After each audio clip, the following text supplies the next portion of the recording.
Hi everyone, Jasper Basson here, founder of Dryk Holdings and financial director of Lead Optimizers. I'm sitting here with Riaan Pietersen. Hi Riaan. Hi Jasper. He's the founder of two different companies and he's more or less in the same field than us in the same sense of marketing. We really talk about it a lot, about the new way of marketing. But yeah, first of all, I think welcome and please Thanks, Jasper. give us some feedback of what you're doing. Yeah, I mean, as we discussed, I've got two companies, one Blue Oceans Consulting and the other one Salesflow. In Blue Oceans, I do more strategy planning for corporate and B2B companies. So it's more of a strategy implementation for their sales and marketing.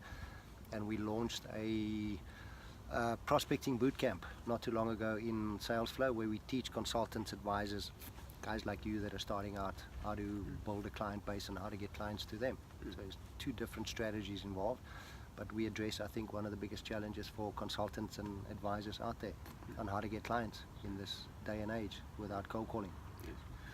Well, let's go to cold calling, because the two of us dead. Actually talk about it a lot. But a lot of guys are going to get aggressive with me, but it's dead. No. I mean that is exactly what it is. I think South Africa, and excuse me for that, but South Africa is still very much behind in marketing. I mean, if you follow some of the American entrepreneurs and sales guys, I mean, social media and adding value every day, adding value. People will attract.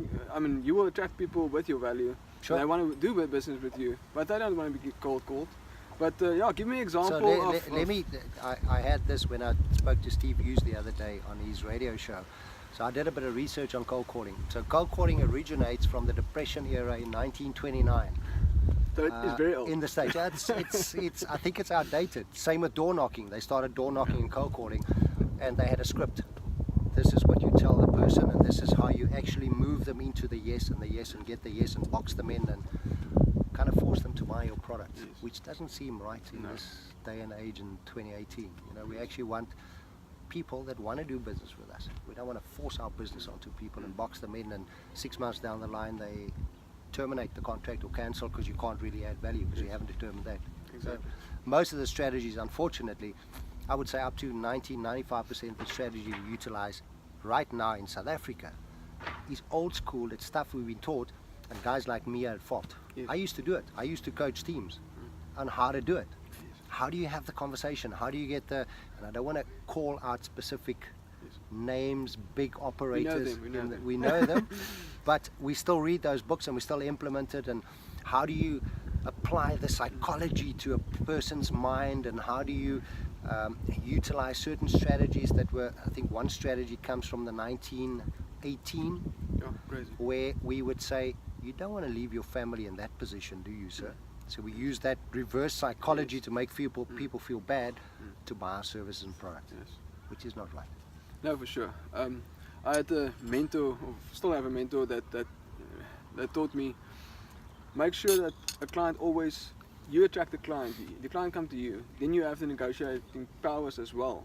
Apart from anything else, if you need to chase a client, he's already in control. It's wrong. And it's wrong. Yeah, and do you really want to do business with everyone out there? You know, no, you want to choose them. We want to build practices on referrals, but unfortunately when you start up your company, you don't have enough referrals because you don't have a big enough base. So until you have that base, you got to utilize platforms like this to attract the right kind of clients and get the message out and tell them what you stand for and why you can add value to their business. And when you do that, out of the potentially 100,000 people in South Africa that you want to attract as a client, your percentage will come to you and say, Jasper, I like what you're saying, or Riaan, I like what you're saying, let's have a conversation. Yes, exactly. Not a sales pitch. Let's have a conversation about, can you add value? On that, in my practice, I probably say no to 40% of the people that I speak to. So when someone calls me and says, yes, I want to implement your services, I would go through a process of disqualifying you as a potential client, because I know that if I can't add value, we're going to be angry with each other in 6 months' time, and I don't want to have that kind of clientele in my books. I don't want that pressure on me, that if I can't help you in your practice, why would I take you on as a client? And short term, take 3 or 4 or 6,000 or 10,000 rand from you, and 6 months down the line you actually come back to me and say, Riaan, you know what, you can't do what you said for me. Yeah. So rather say no. Yes. Walk away. You're working a lot with, I'm also working a lot with, from our side, from Lead Optimizer side, we have about 40 websites, niche market websites, assisting clients to get leads, but on the websites, before they receive the lead, we actually do all the advertising for them. So we probably give away 95% of information on that website, but that 5% people will still come to you. Yeah. But people don't even understand that, but we provide leads to them. So Jasper, here's a good example, and you would pick it up in your industry. I get to a lot of guys that I say, are you on social media? They'd say, yeah, absolutely. We got 36,000 likes on Facebook. Wow. So your ego's great. Yeah. How much business has it actually brought you? Yes. No, I don't know. Like, why would you have likes, and why would you attract the wrong kind of client, and why would you boost your self-image or ego Yeah. to have lots of followers, but they're not predetermined potential clients of yours? Yeah. So stop wasting your time. Exactly. Again, I'm probably saying it in every single interview, but stop wasting your time on social media just for the dopamine hits that you can get. Use social media, especially Facebook and potentially Instagram, if you've got the right kind of business. Advertise and building a brand using Facebook, but don't waste your time on Facebook. Don't let the everyday feeds distract you. You know what's the challenge, Jasper, that I think we deal with? And I speak to a lot of guys on social media, and one of the first questions is, so what are you doing currently to attract clients into your business? Are you on LinkedIn? And the guys would say, yeah, absolutely, I'm on LinkedIn. So, okay. Do you actually add value through LinkedIn by articles or videos or feeds or real value, not selling your services? Yeah. No, don't do that, because that's too salesy for me. Okay. What about Facebook? Are you on Facebook? Yeah, Facebook's a dating site. So people still think Facebook's for dating. Yeah, absolutely, it is. I'm sure some people. If you're 18 or 25 and they use it for dating, and it's brilliant for dating, I don't want to go up against Facebook. It's one of the biggest social media, but you can use it for your business. Yes. And if you use it right and you put it in front of the right person, people will start coming to you. I think the biggest challenge we deal with is adopting new technology into the way we do things. We were taught a certain way. Yeah. I come from that era where we door knocked and cold called because we didn't have the internet. We didn't have all these fancy things. So that's how we had to build our businesses. But everyone was doing it, so it was acceptable. Yeah. And that's the way we did it. And since the 90s and 2000s, a very small percentage of people adapted, and those that adapted are doing extremely well. They're thriving in their businesses. But 90% of people are too afraid to take that step, number one, and if they do, they don't put in the effort, because it's a lot of effort initially to get the brand out and to build your credibility and to get the name out. We were talking about video interviews, and when me and you first started, it was a very scary thing. Yes. But you do it, and you just bridge that gap, and eventually you become comfortable with it. And as an example, when I used to write articles, and I still do the occasional article, but you'd spend 2 hours on writing a 500-word article with images, etc. I'd get around 500 interactions on an article out of about 10,000 people in my network. Video has jumped to 4, 5, 6,000 because people are, I wouldn't say lazy, but they don't want to go through the effort of reading a 5-page document. Yeah, exactly. So it might be lazy, it might be that they're busy. You know, everyone's busy in their day job. But when they have a 2-minute clip and that can add value, they'll quickly watch it, and there's value, and they'll interact with you, and that's how you build your credibility. They can even walk somewhere and listen to it while Podcast. they're doing it. The university is right here on podcast. Exactly, yeah. So, step us through, you designed a masterclass to explain it's more to of people. I want to call it a boot camp because everyone's got a masterclass and a these days, Shark Tank, exactly. and so I don't want to. But you, I mean, in essence, it's a video that people can watch for free online, and from there, as far as I know, you can assist them if they do understand what you're offering. They can subscribe, and you assist them on a monthly basis. Yeah. So maybe I think just in a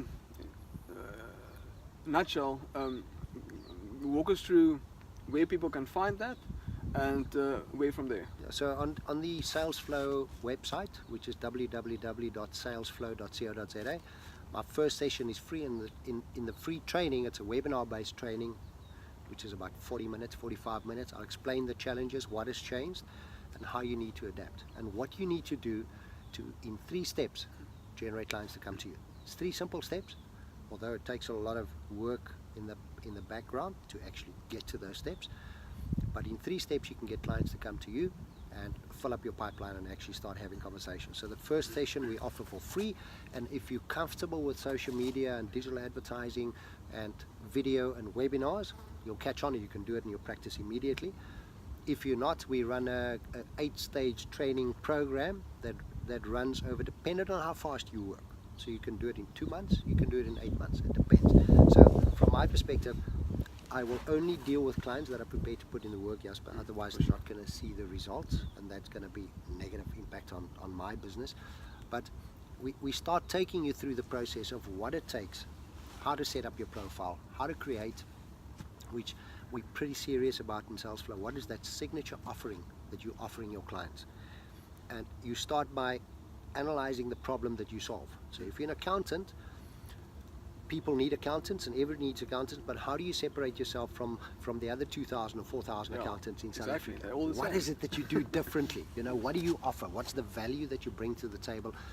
You either pick and pay that services the masses and your rates are low, but you got 1,000 clients on the books, or you the elite accountant that actually spends the time and services the clients. So you've got to figure out what it is that you're good at and what problem you solve for people. If you don't solve a problem, anyone, as a coach, a consultant, an advisor, even an attorney, if you don't solve a specific problem, you're going to have a challenge to attract the right people to come to you, number one.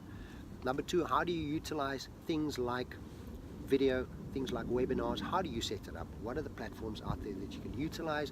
And how do you go about getting the message out over a webinar and a video? How to write articles. If you want to get into that, how do you do it? You know, what is important? How do you choose a topic? How do you write these things? How long should it be? When do you post it over LinkedIn? How do you actually set up your LinkedIn profile professionally and not say financial advisor? There's 24,000 financial advisors in South Africa, and 23,999 call themselves financial advisors. Now, understand that's your job description. But if I'm a client and I'm looking for a financial advisor, how do I pick? You're a financial advisor, you're Discovery, you're Mutual, you're Independent. How do I differentiate who I actually want to deal with? And why? And why? So if you say, I help businesses avoid risk, and I'm looking for a financial advisor, I know you're a broker, but you help me avoid risks, and I'm a business guy, I might think, hang on a second, this guy seems like he's doing something differently, let me have a conversation. So what's the signature offering? Where do you take clients? And very importantly, what's the outcome of what you deliver? So we take you through the 8-step process, and ultimately you get to a point where you automate your marketing within your business, that all you do is you have qualified conversations with people on the phone. You ask them what you want to know, to pre-qualify them, to see whether or not you can add value, whether you can take them through that process of what you're promising as a professional, and whether you can deliver that value. And if you can't, walk away. It's that simple. But you can only walk away when you have a long pipeline of people to talk to. If you only got 2 new potential clients that you're working on every month, you're going to try and get both clients, because you can't afford not to. You've got to buy the water and electricity at the end of the month. So it's very important that you have a long pipeline of people coming in. So we just teach consultants how to do it professionally and how to set it up, whether you want to go manual or autopilot, to create a business that is sustainable, so you stop worrying about how do I get my next client. A lot of people say to me, I only work on referrals. So especially if you're starting on as a young professional, how do you work on referrals if you've got no base? So you're going to proudly sit in your office and die of hunger because there's no one coming to you, but you're too proud to engage over different platforms because you don't want to sell yourself cheap. And it's not about selling yourself cheap, it's about getting the message out of what problems you solve out in the market, and that's very important. Yeah, again, adding value. The moment you're adding value, do videos, even if you think you sound odd, it's fine. But somebody... You sound odder for yourself than you sound for the clients, sure. I promise you that. Most definitely. You're watching yourself, yeah. Exactly. But like you say, it's consistency, and we're getting to the habits now. But on the daily habits. But I mean, Good or bad habits? both of them. But I mean, again, it's up to consistent behavior in every single day, writing articles. I think the biggest entrepreneurs in the world make time daily to write. I mean, that's the way. You can be the best in your job if no one knows that you're so great. Exactly. How are you going to do business? It's the only way you can advertise yourself without. I mean, like you say, you actually, since I met you, I always had a LinkedIn account, but I've never used a LinkedIn account. I was like white elephant, or whatever you want to call Sure. it. With 5.7 million decision makers on it. Yes, exactly. And then with some tools that you assist me with, I started targeting business owners and grew my LinkedIn account to a substantial amount of people. But again, adding value daily and see the value that other people add, it's amazing. But then also on the other hand, see how people blurt on a video just about the services. I'm doing accounting service, I'm doing VAT returns. I don't really care. I don't really care. I told you about the pitch I got about a month ago. Yes. I mean, I work for XYZ insurance company. I sell policies. I have funeral and life and disability. Do you want one? I went off my head. I remember the videos. It's like, guys, damn, stop. And it's not that person's fault. It's the company. Yeah. He's been that trained employed wrong. him. It's a big company. He's been trained wrong. And I have guys that unfortunately are not prepared to put in that bridging gap, that jumping the river initially to get into this new strategy. Yes. And if you don't do it, I'm sorry to say it, but you're gonna fade away. You're And gonna very become quickly, irrelevant. the world is very quickly changing to an information era. So if you're scared to go to the information era, it's almost too late. But Africa is still fine. I mean, Africa. I've been involved for about 5 years in the information era, but I think the last year almost was really intense in the sense It's jumping. It's a big all jump. of a sudden. So make sure you step into it. Doesn't matter in what industry you are. Just start exploring it, or lead optimizers can help you. Riaan can help you. Depends on what industry you are. But I mean, go to professionals that understand the business and been there for That have a made number the of years mistakes. and made the mistakes. Paid the price for Exactly. It's nothing more than a paid mentor, basically. that. It saves you years. It saves you years. Because I made lots of mistakes. Exactly. I mean, I used to punt LinkedIn and sit back and wait. I couldn't understand. I've got 5,000 people connected to me, and no one asked me to come and do something for them. Yes. So there's small little tweaks you got to make in your campaigns, and in order for people to come to you, you actually have to have a call to action. Yes. Drive them to a specific value. Otherwise, they'll never do it. Let's just step into the second part of the webinar series where I'm busy, busy with interview a lot of various entrepreneurs. And the whole idea of this webinar series is to encourage startup entrepreneurs especially, but also entrepreneurs with some ideas that other entrepreneurs do on a daily basis, their habits, their rituals, their books they read. And mostly, I mean, I spoke to somebody yesterday as well, to move from being an employee to going to entrepreneur. I mean, It's a big step. most people is employment and they do a certain job It's very from good. sanity to madness.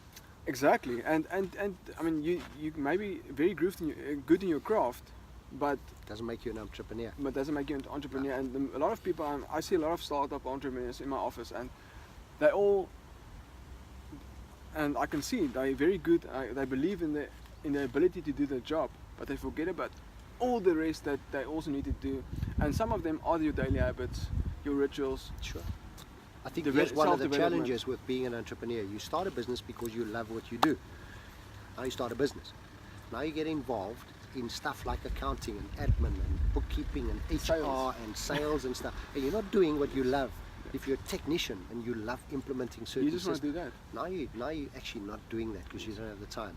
And that's where entrepreneurs are going to be very careful of the growth and how they grow and how they position themselves in the business. Exactly. And I think that's also, maybe just quickly, there's also a difference between self-employed and a business owner.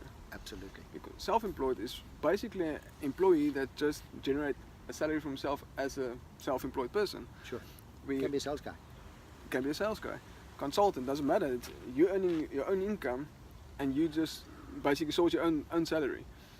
And every month you need to be there. You can't go on a week or two holiday because you need to be there. Where Time if you're for a money, business, time for exactly. So I mean, the idea is actually you know your craft, but station yourself that you are the business owner and oversee everything, and make sure you've got certain people over in time. I mean, it can't happen overnight and the first day you step into your new business. People better than you that can do what you don't do. But work towards that. So, but quickly, let's talk about, are you a morning person? Are you a night owl? I am. I've always been a morning person. If you say morning, 4:45, 5 o'clock. I'm not a 4 o'clock morning. That's kind of midnight for me. Not 4 crazy o'clock, as me. nothing after 5:15, and I try and get at least half an hour before kids start jumping up and down. And when we talk about rituals and habits, I don't read a lot anymore. I listen to a lot of podcasts. I just find it, for me, a lot more productive while I'm in the car, because I spend a lot of time in my car. I spend a lot of time on the way to places. And that's sorry, but that's a new way of reading anyway. It's a university And on wheels. yes. You know, it's and you can tune into things that serve you for the week, or you need Yes. help for the week. And Exactly. so I've got and various when you guys. commute a lot as well, it's Lots of guys I listen to, and dependent on where I need to push my business, I would listen to different podcasts to give me ideas on whatever it is I need to implement. So in the mornings, I used to spend a lot of time on LinkedIn initially to invite people and to connect with people. Now we automated the process. I don't need to do that anymore, so things have become a lot easier. But I spend a lot of time in the mornings. When I say a lot of time, 15-20 minutes on being grateful for yes.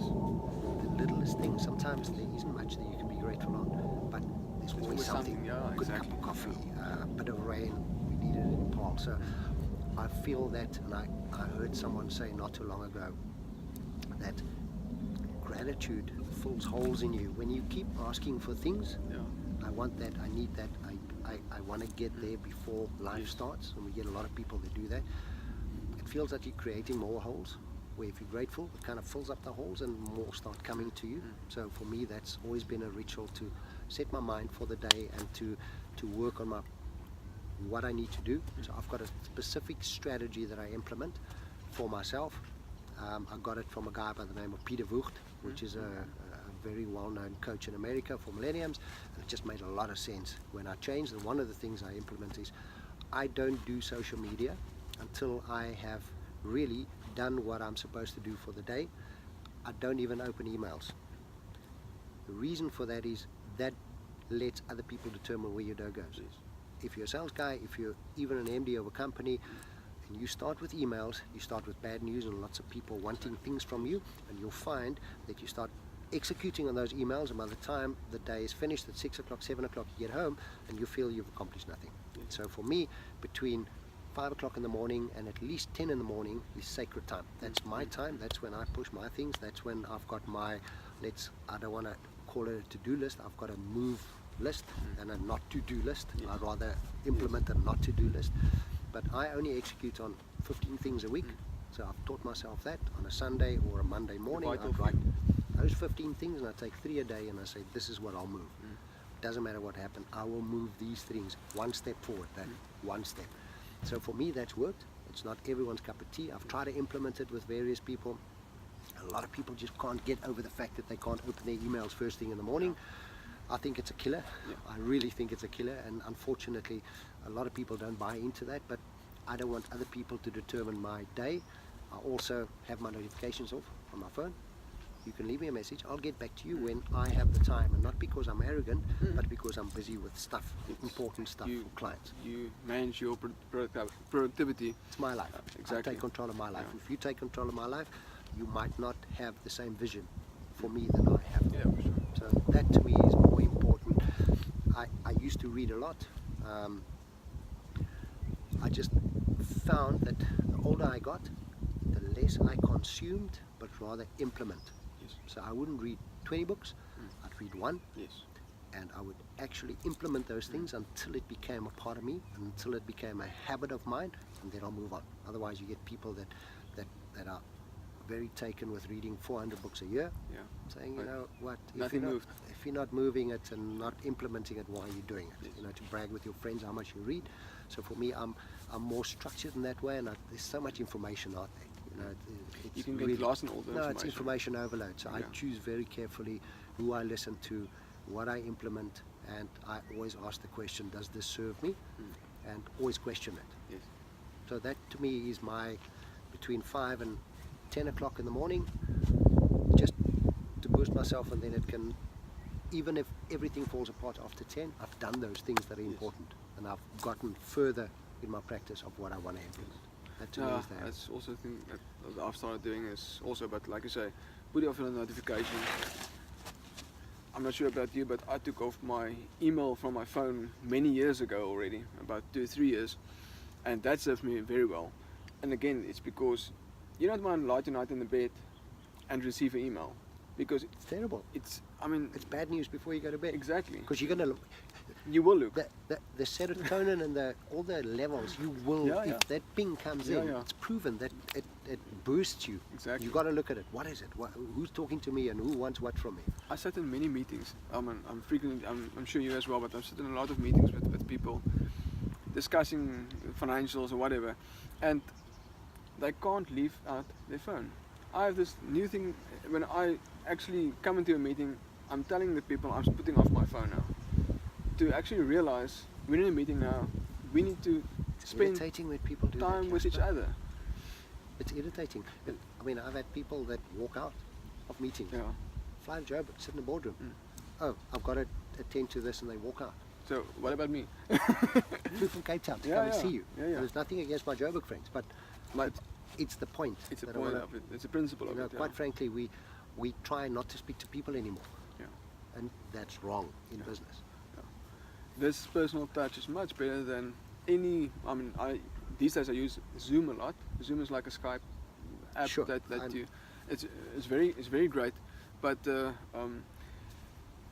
Seeing the whole body, and you Yes. can't always do it. Unfortunately, it's time restraining. If you want to see a lot of people, I can't see more than 3 people a day if I have to drive around, especially in Cape Town. We live in the Winelands, and I've got to go to Cape Town and Muizenberg.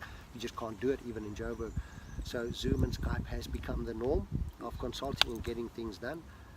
I think we're a little bit behind in South Africa. I think not a lot of people like that yet.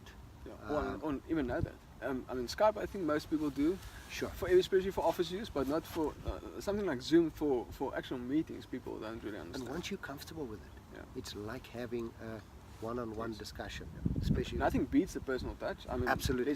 Let's not forget that. But But we can't always. How many But, clients? I You mean- got 400, 500 but- clients. yeah, exactly. And it opens the scope of you consulting somebody in Joburg, in Durban, wherever, Sure. even overseas. Sure. And that's the beauty of the technology. But yeah, again, nothing beats. Technology can kill it, but Yes. we have to adapt. We were talking about adaptation now. We've got to adapt and Yeah. get into the new way of doing things and being more productive. Exactly. Okay, just shoot 3 apps that you use. We're trying to discourage people from using too many things, but 3 apps that really improvise your life. So I'm not For the I'm not a big app kind of guy. I run my project per client over Asana, ASANA, which is a mobile and a desktop app. Can allocate jobs. So I do a lot of. I will help you with this. I'll send you a webinar. You watch it. You do the first script. You send it to me. Now it becomes my responsibility. So changing responsibilities between parties, because I do a lot of one-on-one with my clients. And it moves the responsibility, and then on a daily basis when I open it, I can see what my tasks and my responsibilities for all my clients are. So that app has really helped me. Obviously I transfer a lot of data, so WeTransfer, everyone knows WeTransfer. I used to be Dropbox. I just find WeTransfer is simpler because I can do videos and shoot it and WeTransfer on my mobile app. And as far as apps concerned, I think that's about what I use. I don't have this intricate bookkeeping system or project management system that I need to run with bar charts and things. So my practice is pretty simple. It's more on a personal basis, and there's a couple of things that I share, but I share it off my website. So most is web-based, and there's the webinar, and download the webinar. So I'm not a big app kind of guy, Jasper. Not too much. Lastly, like I said, this webinar series is mostly for startup entrepreneurs, but in general entrepreneurs as well. Just give them 2 quick ideas for every new person stepping in as a startup or as an entrepreneur. There's a lot of things that scare them, but just 2 simple ideas of what they can adapt or maybe need to adapt, like start reading books or I think self-development. advice to startups is get a mentor. Yes. It saves you years and years and years. And if you have to pay the mentor, pay him for his time or pay her for her time. But you know, if I think about it, and I've recently launched a new business venture in same industry, but it's new. It's a new venture. My experience over the past couple of years has helped me so much. You know, because I know where people make mistakes, and I have a fair understanding of what we should watch out for, and stop getting into the cloud of confusion. Have a focus point and just drive forward to the first focus point. And if things don't work, adapt, and don't wait 6 months before you adapt. Try something. If it doesn't work, change the angle. That's where a mentor would come in extremely well for any startup entrepreneur. We don't always have them available. I think the second piece of advice is fail big. You know, Your biggest lesson. And don't see it as failure. It's a lesson. It's viable as long as you learn the lesson. As long as you don't redo. I mean, I've failed huge in my life, and it's not nice while it happens. And it's sometimes our egos are more affected than our pockets. And even if your pocket's affected, trust me, you'll stand up. And if you're a real thoroughbred entrepreneur, you'll always stand up and always find a way forward. But failing is great if you learn the lesson in the failure. But we can't grow. And you literally cannot grow unless you are on ground level, if you understand what I'm saying. Any big businessman would tell you that there's been times in their lives where it came crumbling down. And that's where they learned the lessons. And that's where they start planning properly next time and start taking it a little bit more serious and stop making those mediocre mistakes that we all make, greed of money. And I think if I had to give a third piece of advice is find something where you can give back through your job. And whether you're IT consultant, an accountant, an attorney, a consultant, find the passion. So for me, I always ask my clients. So I lie awake because of my clients' problems. Someone will come to me and say, Riaan, this is what I do. How do I get clients to come to me? I don't always have the first answer. So it'll take me a long time to go and plan and what do we need to do and how do we structure it and what's the strategy behind it. So I lie awake about my clients' problems. So I'm passionate about finding a way for them. Every entrepreneur needs to have that passion. Because if you have that passion to solve people's problems, you'll be successful.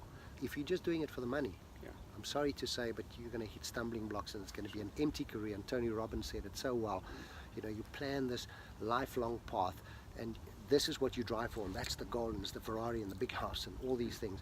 And then at the age of 55 or 60, you get there and you say, this isn't really what I want. I've got it. This is not what I expected. You know, I was expecting more fireworks or something. So make sure that you drive towards your passion and not just empty money. Yeah, I think that's also the first real advice I even to employees, new clerks coming in, pursue your passion. That's the first thing I asked a new clerk wanting a job before you even have the job in the interview. What is your passion? Do you live your passion? Is your passion accounting, or if it's surfing, you're at the wrong place? Yeah, exactly. And do you just do it for the money? Because passion first, and the money will come. Yeah.